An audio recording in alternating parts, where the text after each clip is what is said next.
আমাদের শীতের উষ্ণ পোশাক কিভাবে তৈরি হয় আর কিভাবেই বা চাদর, স্কার্ফ বা গরম কাপড় বানানো হয় তা হয়তো অনেক সময় আপনার মাথায় এসেছে, কিন্তু আজ আমরা জানবো কিভাবে এগুলো বানানো হয়। চলুন ভিডিওটি শুরু করা যাক।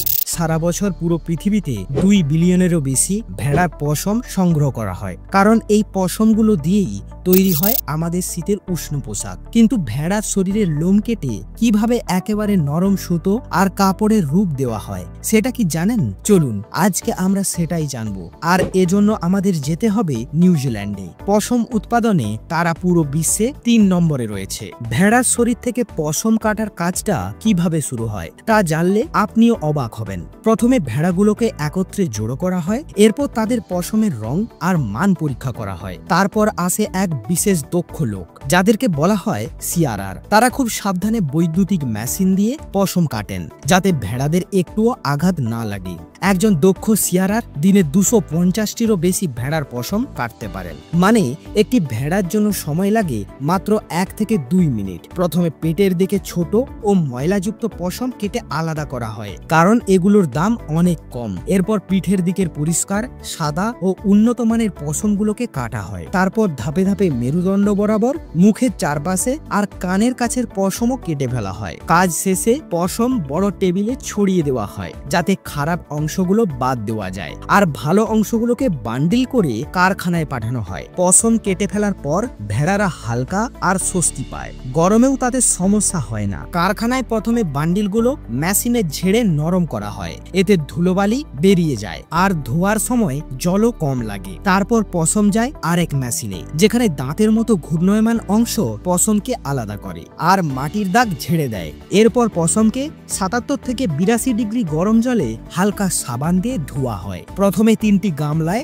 সাবান মিশ্রিত জল থাকে যা পশমের তেল ও ময়লা দূর করে। পরের 3টি গামলায় কেবল পরিষ্কার জল দিয়ে ধোয়া হয়। সাবান বেশি দিলেই যে পরিষ্কার হবে তা নয়, বরং পশম চটচটে হয়ে যেতে পারে, তাই সঠিক পরিমাণ সাবানই ব্যবহার করা হয়। সবশেষে গামলার জল এতটাই পরিষ্কার থাকে যে নিচ পর্যন্ত দেখা যায়। ধোয়ার পরে পশমগুলিকে গরম বাতাসের ঘরে শুকোতে দেওয়া হয়। ড্রাম ঘুরতে থাকে আর বাতাস দ্রুতই পশমগুলোকে শুকিয়ে দেয়। এরপর আবার পশমের মান পরীক্ষা করা হয় যাতে অন্য রঙের লোম বা খারাপ কিছু না থাকে। তারপর ওজন মাপা হয় এবং ধুলো ঝরানো মেশিন দিয়ে পরিষ্কার করে গোদামে পাঠানো হয়। গোদাম থেকে পশম সরাসরি কাপড় তৈরির কারখানায় যায়। প্রথমে পশম বাছাই করে আলাদা করা হয়, তারপর ইস্ত্রির মতো লোহার ব্রাশে আঁচড়িয়ে পশমের তন্তুগুলোকে সোজা করা হয়। এখান থেকে সরু ফালি তৈরি হয় যা চরকায় দিয়ে পাক খেয়ে সুতোয় পরিণত হয়। এই সুতোগুলো গুটিয়ে রাখা হয় যাতে কাপড় বোনার সময় ব্যবহার করা যায়। তাঁতের কাপড় বোনার সময়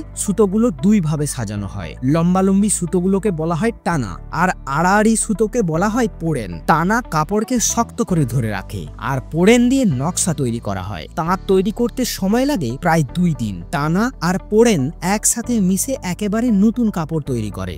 এরপর কাপড় ভালো করে পরীক্ষা করা হয়। কোথাও ত্রুটি থাকলে তা কাঁচি বা চিমটে দিয়ে ঠিক করা হয়। প্রান্তে ঝালর রাখার দরকার হলে সুতোগুলো পেঁচিয়ে বাঁধা হয়। কাপড়কে আরো ঘন আর উষ্ণ করার জন্য গরম জলে ভিজিয়ে ধোয়া হয়। এতে কাপড় নরম হয় এবং টেকসই হয়। পোকামাকড় থেকে বাঁচাতে কিছু কেমিক্যালও ব্যবহার করা হয়। যদি একরঙা কাপড় বানানো হয় তবে বোনার পর রং করা হয়। অবশেষে কাপড় সেলাইয়ের কারখানায় যায়, সেখানে কেটে চাদর, স্কার্ফ বা জামা বানানো হয়। প্রান্তগুলো সুন্দরভাবে সেলাই করা হয় এবং লেবেল লাগানো হয়, আর মান পরীক্ষা শেষে বাজারে পাঠানো হয়। তাহলেই বুঝলেন ভেড়ার লোম থেকে শুরু করে আমাদের পরিধানের সুন্দর কাপড় তৈরি হওয়ার এই দীর্ঘ যাত্রা কতটা যত্ন আর পরিশ্রমের ফল। বন্ধুরা, এই ভিডিওটি কেমন লাগলো সেটা কমেন্টে জানাতে ভুলবেন না। ভিডিওটি যদি ভালো লেগে থাকে তাহলে লাইক দিন, বন্ধুদের সাথে শেয়ার করুন, আর এমন আরো সুন্দর সুন্দর ভিডিও পেতে অবশ্যই চ্যানেলটিকে সাবস্ক্রাইব করুন। আমাদের পাশে থাকুন।